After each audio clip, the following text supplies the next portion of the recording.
Hello, I'm Victor Gallantine. Welcome to another edition of Your Money, Don't Count on It. I'm sitting in for regular host Shanky Montaigne, who remains on assignment. Today, with the higher numbers of American taxpayers filing for extensions, I'd like to go over some of the special provisions and changes to the tax code that can positively affect returns. So if you filed for an extension or are living in a field with an extension cord, here are some pertinent changes to the 2010 tax code.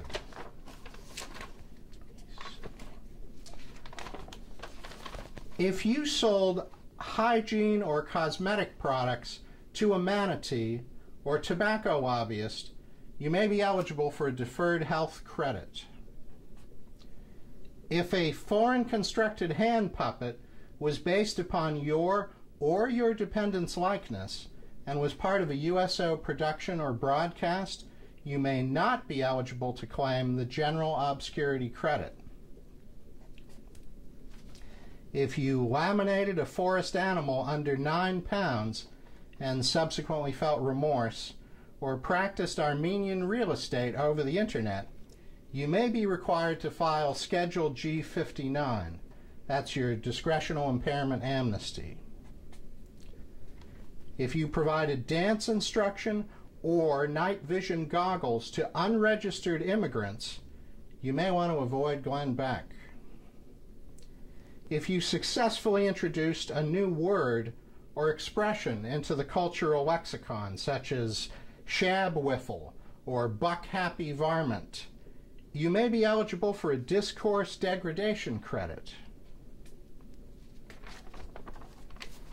If, while en route to an estate sale, you were injured by an airborne regional pastry and can provide photographic evidence of sugar burn and/or mustache torque, you may not be required to report profits garnered from the resale of items purchased at said estate sale.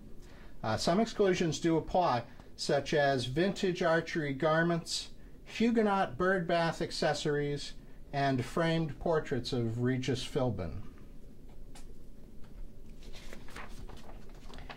If you were assaulted by your physician or any third-party provider when you asked your doctor about an unnecessary medication, you may be eligible for the Standard Hypochondriac Media Allowance. The Standard Hypochondriac Media Allowance isn't for everyone. Ask your accountant if it's right for you.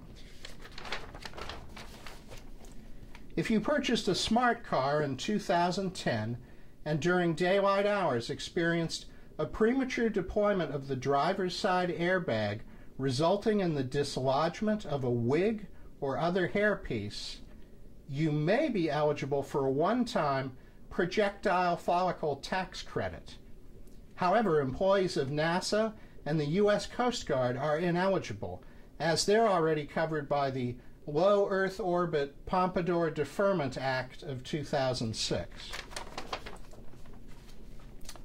If you stored pets or relatives aboard a lighter-than-air vehicle of your own design for more than 60 days, hey, way to go, dude. And finally, if you operated a portrait studio or food storage service from a bicycle in a metropolitan area, I want my $18 back.